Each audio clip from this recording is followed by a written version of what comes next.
저와 같이 교독으로 봉독하겠습니다. 헤롯 왕 때에 예수께서 유대 베들레헴에서 나심에 동방으로부터 박사들이 예루살렘에 이르러 말하되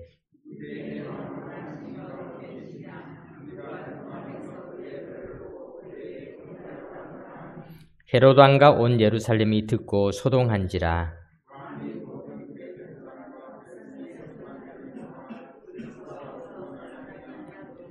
이르되 유대 베들레헴이오니 이는 선지자로 이렇게 기록된 바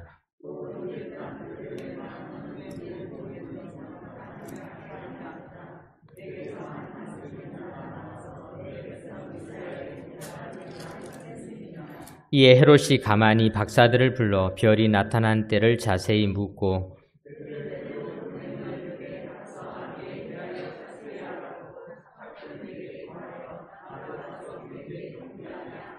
박사들이 왕의 말을 듣고 갈새 동방에서 보던 그 별이 문득 앞서 인도하여 가다가 아기 있는 곳 위에 머물러 서 있는지라. 집에 들어가 아기와 그의 어머니 마리아가 함께 있는 것을 보고 엎드려 아기께 경배하고 보배합을 열어 황금과 유향과 모략을 예물로 드리니라. 그들은 꿈에 헤롯에게로 돌아가지 말라 지시하심을 받아 다른 길로 고국에 돌아가니라. 아멘. 이 시간 우리 동문교회 찬양대 하나님께 찬양으로 영광 돌려 드리겠습니다.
귀한 찬양 하나님께서 기쁘게 받으신 줄 믿습니다.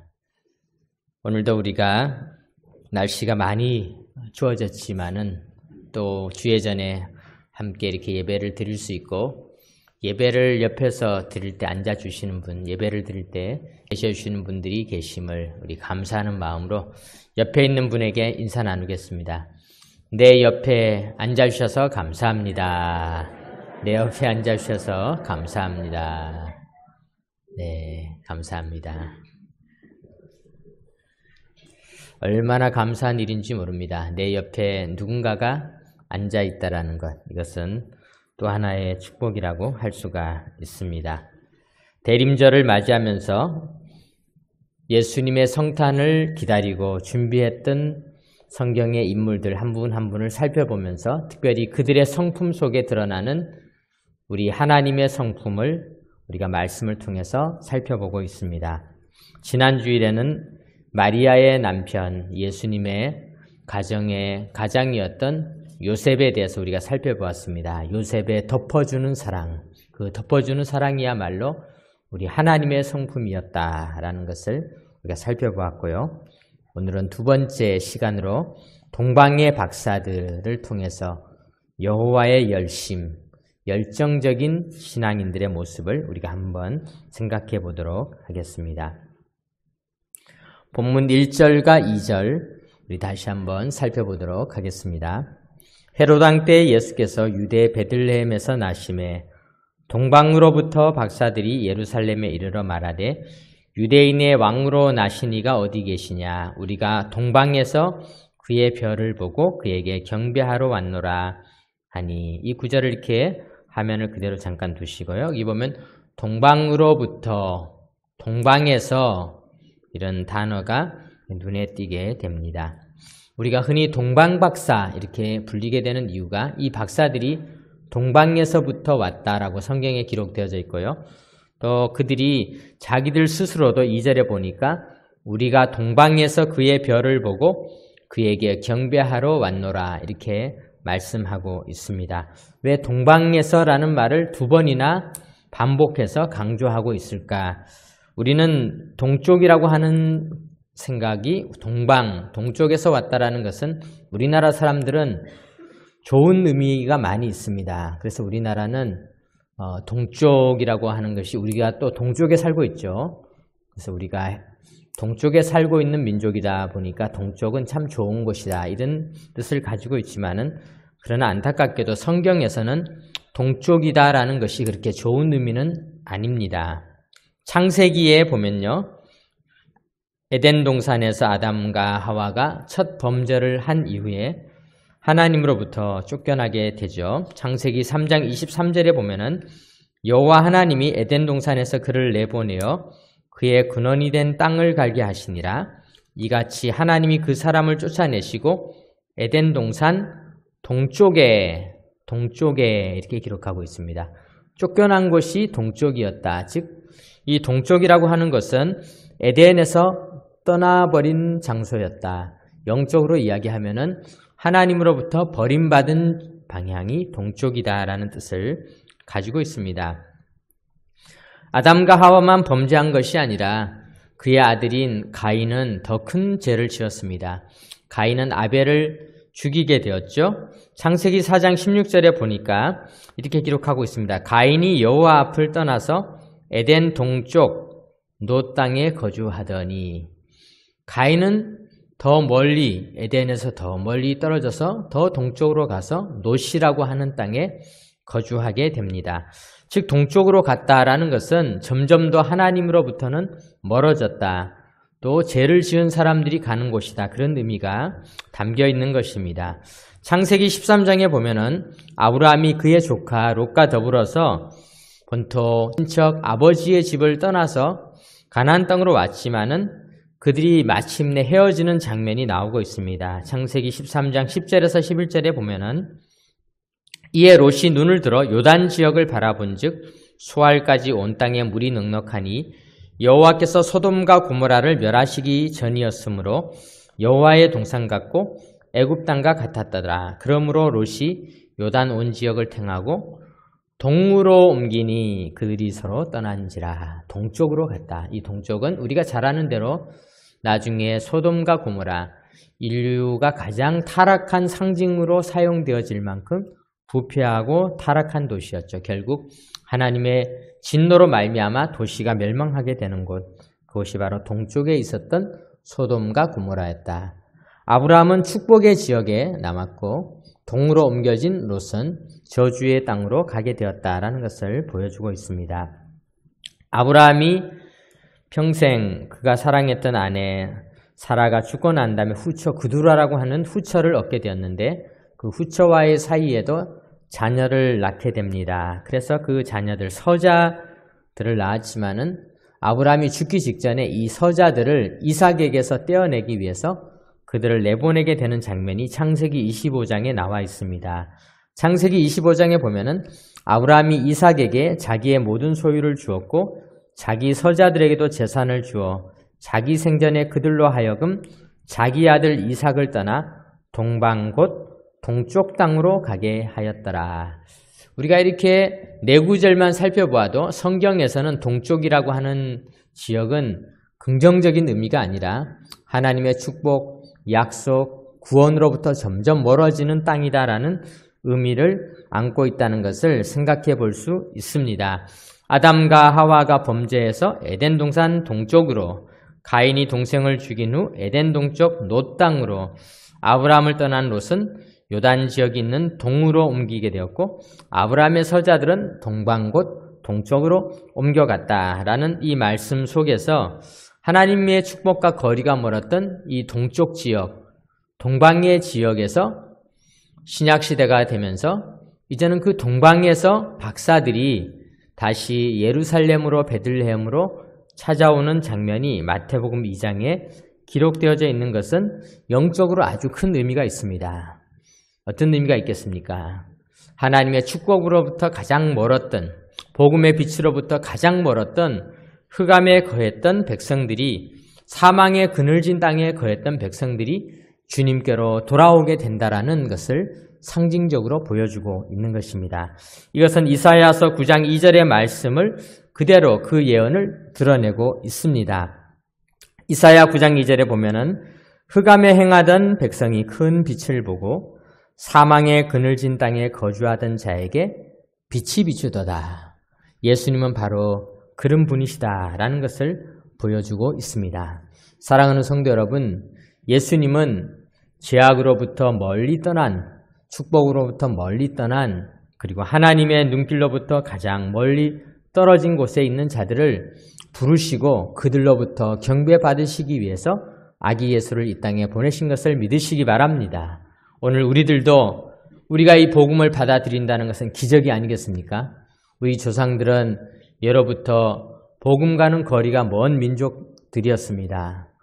우리나라도 곰과 호랑이와 들짐승과 산에 있는 나무와 산신령과 동굴 속에 있는 것들과 각종 우상과 미신을 숭배하던 나라였습니다.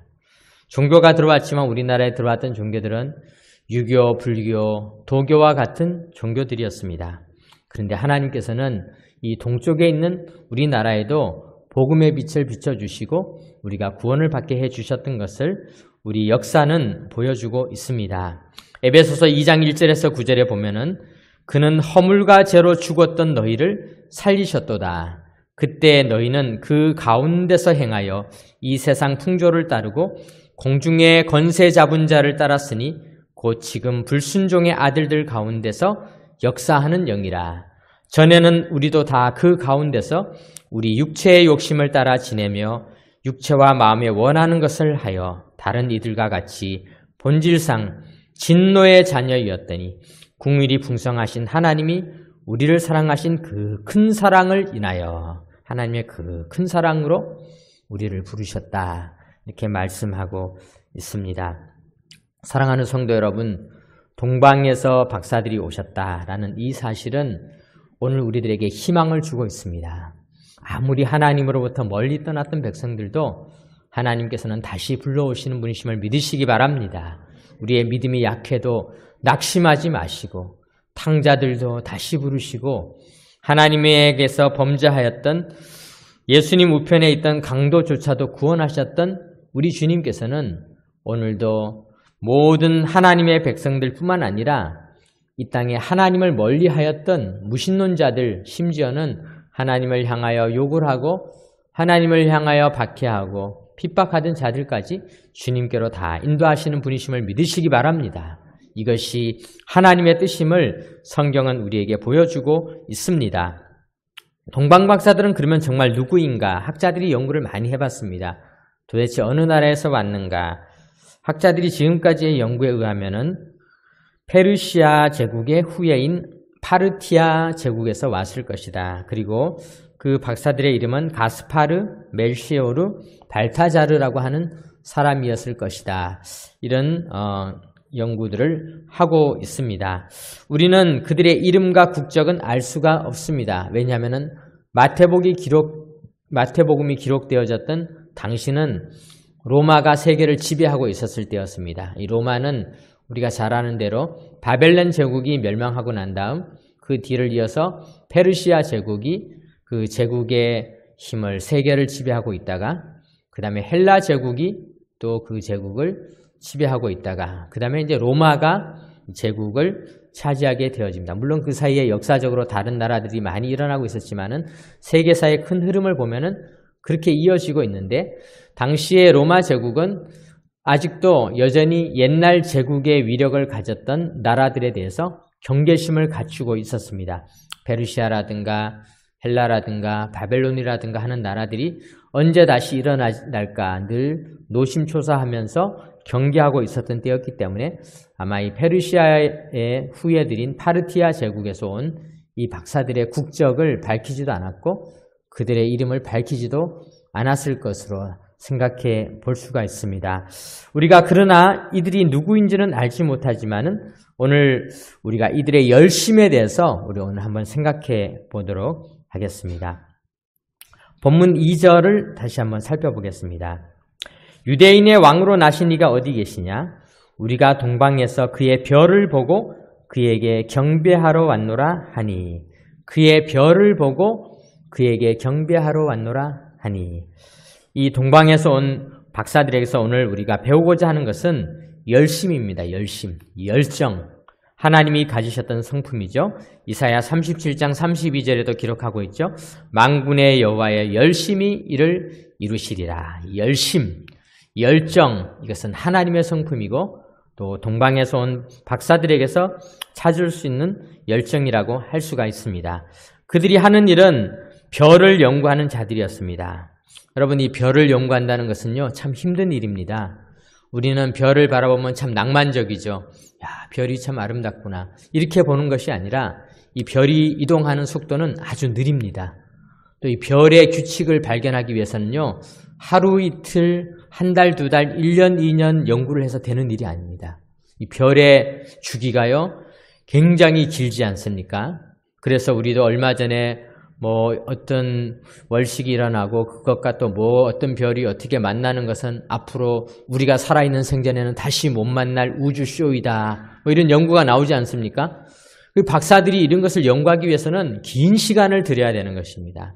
별이 이동하는 것들, 별이 어떻게 움직이는 것을 연구하기 위해서는요, 밤잠을 자지 않고 밤마다 깨어서 그 별들을 세밀히 살펴보아야 하는 아주 힘든 일이라고 할 수가 있습니다. 페르시아에 있는 수많은 별들을 바라보면서 작은 것 하나라도 놓치지 않고 그 별 중에서 이들은 메시아의 별, 즉 예수님을 상징하는 별을 찾아내었다라는 것.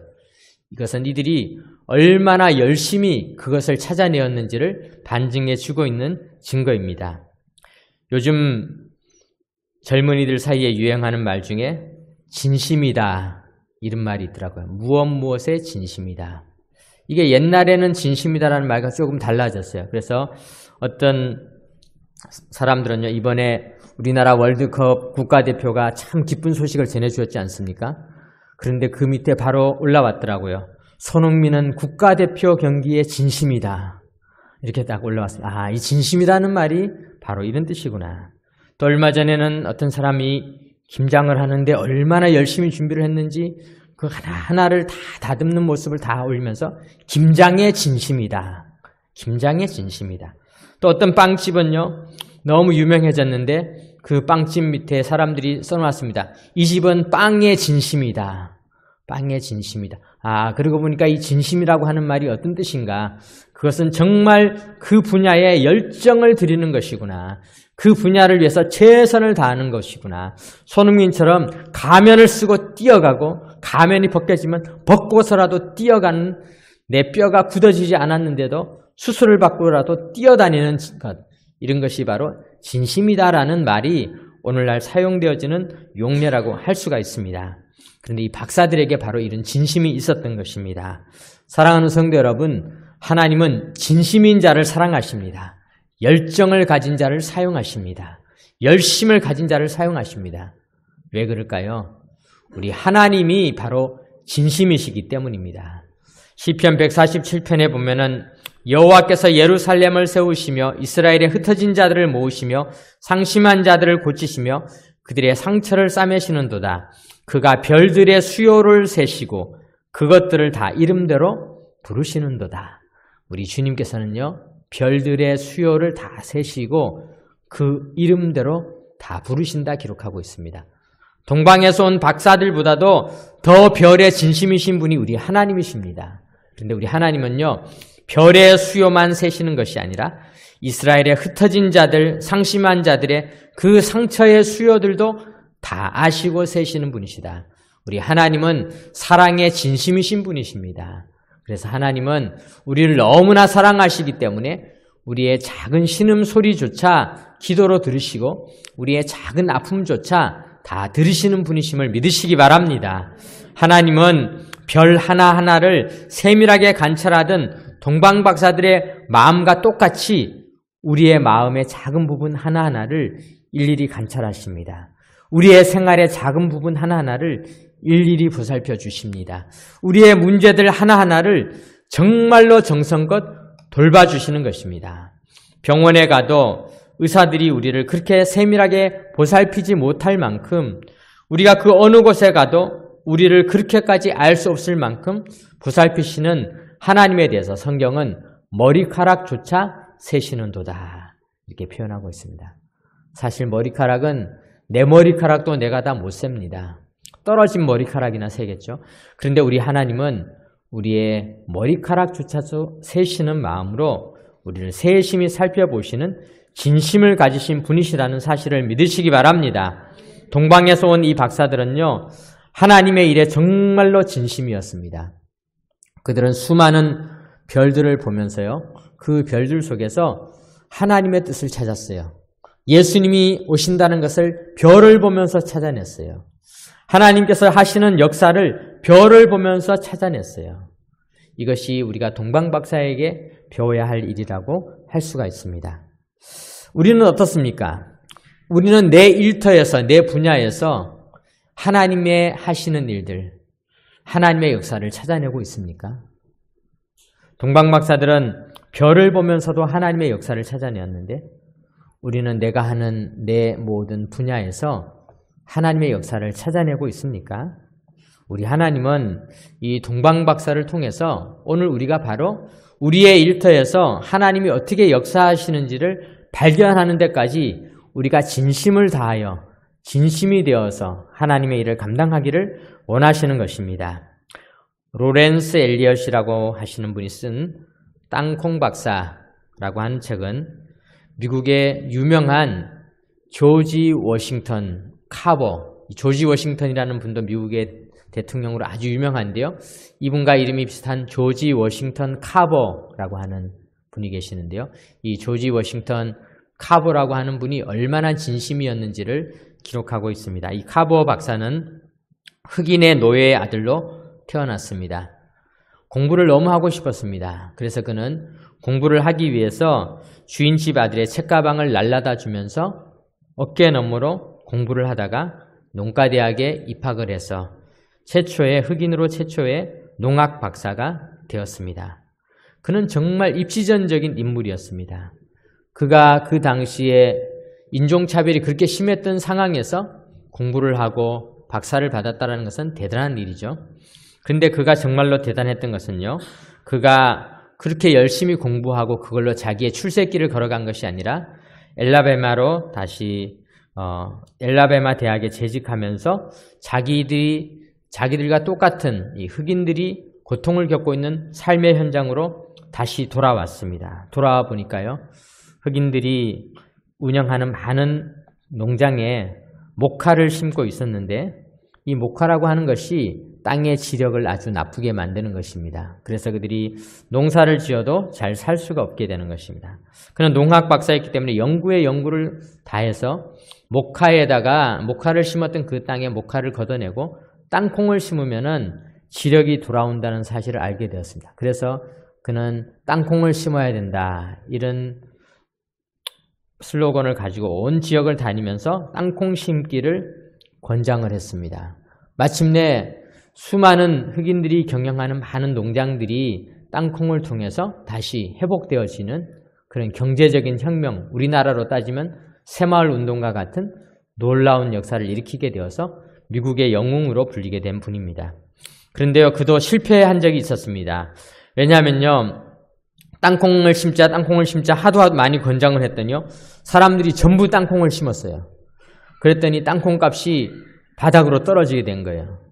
그리고 급기야는 너무 풍년이 들어가지고 이제는 땅콩을 사람들이 심어놓고 거두는 것조차 인건비가 나오지 않을 만큼 아주 땅콩값이 땅에 떨어지게 된 거예요. 그러니까 사람들이 그동안에 조지 워싱턴 카버 박사가 자기를 위해서 그렇게 연구를 하고 그 출세기를 가지 않고 이곳에 와서 시골을 다니면서 집집마다 다니면서 농사일을 가르쳐주고 도와주었던 사람들을 원망하고 비난하고 심지어는 죽이려고까지 하는 이런 엄청난 위기에 처하게 되었습니다. 그래서 그는 좌절하게 되었죠.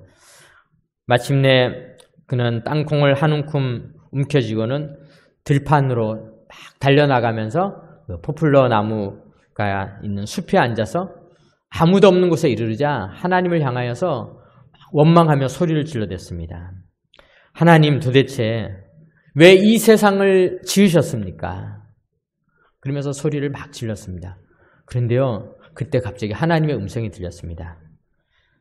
조지 워싱턴 카버야, 너의 질문이 너무 너한테는 크다. 네가 그 얘기를 해줘도 알아듣기 어려우니까 질문을 좀 작은 질문을 해봐라. 깜짝 놀랐습니다. 그래서 그가 다시 하나님에게 소리를 질렀습니다. 하나님, 왜 이 복잡한 인간들을 만드셨습니까? 하나님께서 말씀하셨습니다. 아직도 질문이 너무 크다. 깜짝 놀랐습니다. 그리고 난 다음 그가 손에 쥐고 있던 땅콩을 하늘로 던지며 말했습니다. 그러면 왜 땅콩을 만드셨습니까? 소리를 질렀습니다. 그때 하늘로부터 다시 음성이 들렸습니다. 이제야 딱 맞는 질문을 했구나. 가서 실험실로 들어가서 땅콩을 가지고 연구를 해라.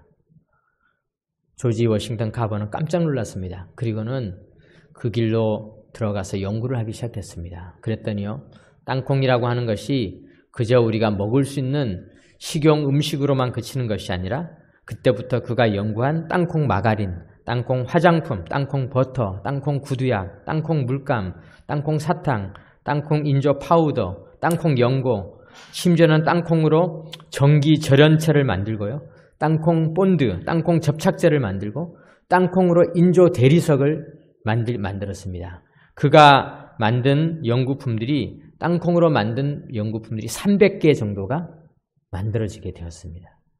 그리고 땅콩 농가는 오히려 땅콩이 부족해질 만큼 수많은 땅콩으로 만드는 물건들이 만들어지면서 다시 그들의 삶에 풍요가 찾아오게 되었습니다. 우리는 이 조지 워싱턴 카버를 바로 진시민자라고 부를 수가 있습니다. 땅콩의 진시민자. 그래서 로렌스 엘리엇은 땅콩 박사라는 이름을 그에게 붙여주면서 그의 전기를 기록하여서 오늘날 후세에 많은 사람들이 이 조지 워싱턴 카버를 조지 워싱턴과 더불어서 또 다른 흑인들을 해방시킨 한 영웅으로 기록하고 있는 것입니다. 사랑하는 성도 여러분, 오늘 우리들도 우리의 일에 진심을 다하시기 바랍니다. 하나님은 열정을 가지고 진심을 다하는 자를 사용하여 주시는 것입니다. 그리고 그 속에서 하나님의 역사를 이루어 가시게 되는 것입니다. 우리가 오늘 동방박사들의 이 열정적인 삶에 대해서 한 가지만 더 살펴보도록 하겠습니다. 동방박사들은요, 별을 보고 메시아를 찾아내자마자 그들은 더 이상 그곳 파르티아 제국에 머무르지 않고 그 별을 찾아서 멀리 로마가 지배하고 있던 예루살렘으로까지 별을 찾아서 베들레헴을 향하여 가는 긴 여행을 시작했다는 것입니다. 열정이란 모험을 동반하고 있는 것입니다. 당시 이들이 떠났던 거리는 오늘날 우리들이 생각하는 것과는 비교할 수 없고 상상할 수 없는 먼 거리의 여행이었습니다. 게다가 그들은 오늘 본문에 보면 헤롯이라고 하는 왕을 찾아갔는데 헤롯은 성격이 포악하고 탐욕스러운 자였죠. 10명의 아내와 15명의 자녀를 거느리고 있었을 뿐만 아니라 자기의 아내와 자녀조차도 죽이는 아주 잔혹한 왕이었고 또 나중에는 예수님을 찾기 위해서 2살 이하의 아이들을 다 죽일 만큼 아주 잔혹한 왕이었습니다.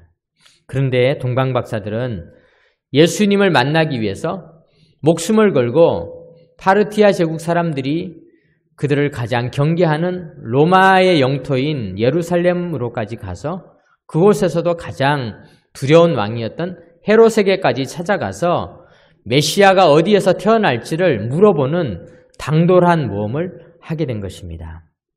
열정은 모험이라고 할 수가 있습니다. 열정은 모험이다.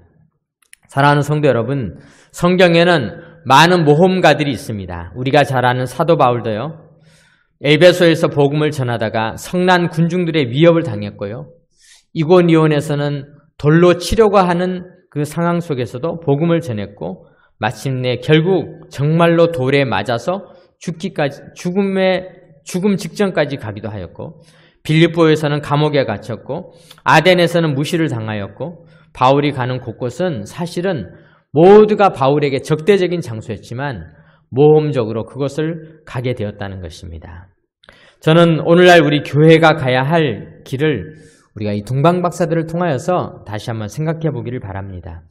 우리 주님께서도 예수님을 죽이려고 했던 유대 지방으로, 예수님을 싫어했던 사마리아 지방으로, 그리고 나중에는 성문 밖으로까지 가시면서 주님도 모험의 길을 걸어갔던 것처럼 주님의 몸인 교회도 모험의 길을 걸어가야 하는 것이, 그것이 바로 교회가 가야 할 길인 줄 믿으시기 바랍니다. 오늘 동방박사들이 걸어갔던 이 모험의 길은 그들에게 두려운 길이었지만요, 오늘 본문에 보면 이들이 결국 이 두려운 길 속에서 기쁨을 누리게 되는 것을 보게 됩니다. 오늘 본문 10절을 한번 보겠습니다. 그들이 별을 보고 매우 크게 기뻐하더라. 집에 들어가 아기와 그의 어머니 마리아가 함께 있는 것을 보고 엎드려 아기께 경배하고 보배합을 열어 황금과 유향과 물약을 예물로 드리니라. 이들은 기뻐했다. 그들이 가는 그 모험의 길이 오히려 기쁨의 길이었다라고 기억하고 있는 것입니다. 저는 제가 중국에 있는 한 교회를 방문했던 그 기억이 지금도 생각이 납니다. 저희들이 그곳에 원래 방문하기로 예정되어 있었는데 교통이 좋지 않아서 반나절을 늦게 도착을 했습니다. 교인들은 다 돌아갔을 것이라고 생각하고 갔는데요. 갔더니 그들이 아침부터 모여서 우리를 기다렸는데 우리는 점심이 늦은 시간에 도착을 했는데요. 교인들이 가득 채워져 있었습니다. 우리가 너무 미안해서 죄송하다고 했더니 괜찮다고, 자기들을 아침부터 찬송 불렀는데 지금까지 찬송 부르고 있다고. 그들이 3-4시간 이상을 계속 찬송을 부르면서 열정적으로 그들이 우리를 맞이하고 예배를 드리는데 얼마나 은혜가 되었는지 모릅니다.